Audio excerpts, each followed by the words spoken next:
Kukuha po ako ng isang volunteer na kukunan po natin ng blood sample. Sino po ang hindi pa nakakainom ng Alive ever since? Yung Alive, yung hindi pa nakakainom. Okay? Ang dami. Ang dami pa, no? Sino naman doon sa mga nagtaas ng kamay, yung naka 1 hour ago nang kumain ng lunch? Anong oras kayo kumain? Yung medyo matagal lahong kaninang kumain. Kasi po, pakakainin ko kayo. Ayan, pakakainin ko kayo. Kaya lang isa lang. Isa lang mo yung pakakainin natin. Libre po yon, walang bayad. At isa pa, ang maganda doon, nakalibre kayo ng live blood analysis. Alam po ninyo ang live blood analysis, nakikita po ninyo dito yung talagang itsura agad ng dugo ninyo. Gusto ko pong patunayan sa inyo, hello? Gusto ko pong patunayan sa inyo na lahat po na nagiging sakit natin nanggagaling sa pagkain natin. Naniniwala kayo? Sangayon po kayo sa sinabi ko? Bukod sa mga bakterya, mga viruses, karamihan po ng sakit natin dahil sa ating kinakain. At yun ang gusto kong patunayan ngayong araw na to at malaki po ang maitutulong sa inyo ng Alive. Kaya po itong akin lang nire-recommend na food supplement. Okay. So, ang gagawin po natin doon sa kung sino man yung volunteer natin, pakakainin ko siya ng mga pagkain na malimit natin kinakain. And then after 1 hour, kukunan ko po siya ng blood sample. Okay? Pakikita ko sa inyo ano itsura ng dugo niya after 1 hour. Tapos po, ipagpapatuloy ko yung aking lecture hanggang sa matapos. At the end of my lecture, bago pala maipakita ko pa yung blood sample, bibigyan ko po siya ng Alive. Painumin po natin ng Alive. At the end of my lecture, tingnan natin yung kanya uling blood sample na makatapos ng uminom ng Alive. And let's see what's the difference. Tingnan natin. Interesting? Diba? Okay. So, sino po ang gusto kong maging volunteer, yung hindi pa ho nakakainom ng Alive at nakakain na mga 1 or 2 hours ago? Sino pipili? Sino? Kaya na lang. Bibigyan po natin na ito yung mga ipapakain po natin na malimit natin kinakain. Bagong bili po ito, sponsored by Sir Arnel Limpin. Siya po ang bumili nito. Ayan. Bibigyan po natin ng pampasira ng bato. Okay. Bibigyan po natin ng pampataas ng kolesterol. Ayan. Ayan. At saka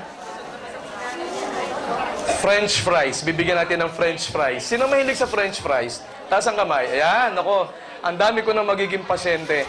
Okay. Sige, mamaya ko sasabihin ano ang makukuha ninyo sa French fries.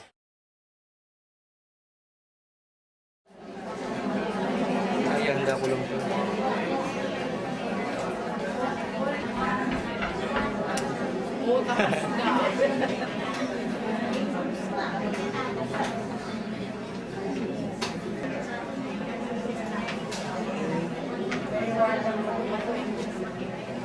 Hindi, ano wala.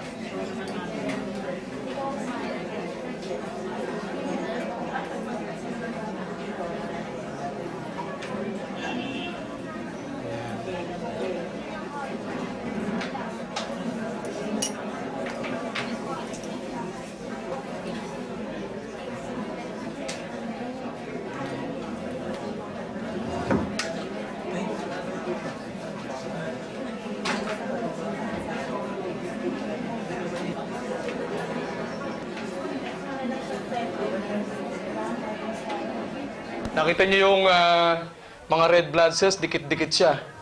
Dikit-dikit. Ayun. So wala kayong makitang hiwalay na red. Ito po, hindi. Ano po yan? Doon lang po yan sa lente nung microscope. Tingnan, pagka ginalaw ko, hindi sasama. So yun po, dumi lang po doon sa lente. Oh, yun, doon pa rin siya. So yan po yung tinatawag nating rouleau formation na the red blood cells tend to be sticky. Masyadong madidikit sila. Kasi acid na acid. So, ang pinakain natin ay soft drinks, French fries, at saka hamburger. Ayan. Pag kumain kayo ganito, gusto nyo magkaganto ang dugo nyo, kain kayo lagi ganito. Araw-araw, maya-maya, kumain kayo ng kumain. Para wala na hong dumaloy na dugo sa inyong, ayan. Okay? Ayan. Wala kayong makikita. Lahat, Di ba? Bigyan ng alive si ma'am. Sino may alive? Alive. Okay. Yun, yun si ma'am. Dagyan yung tubig. Yan ha. Toso tayo na.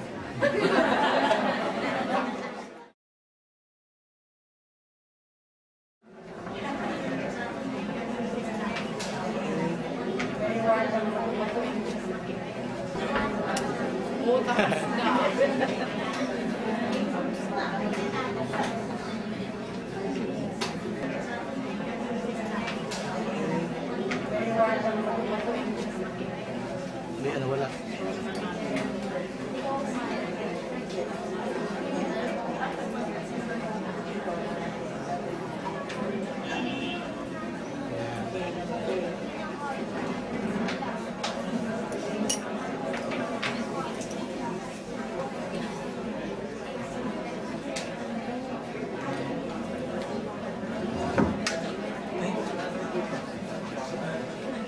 Ayan.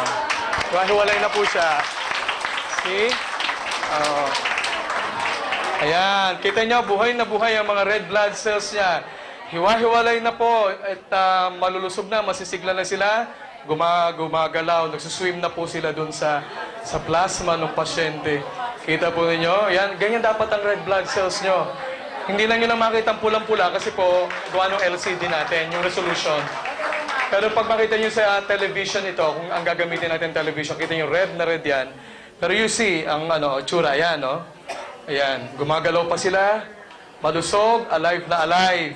So, gamitin po ninyo alive. Yan po, 1 capsule lang yan.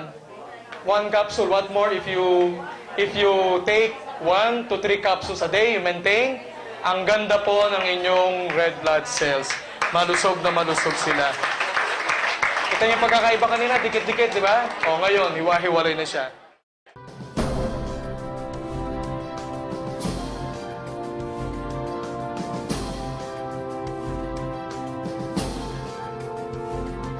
AIM Global, keeping dreams alive.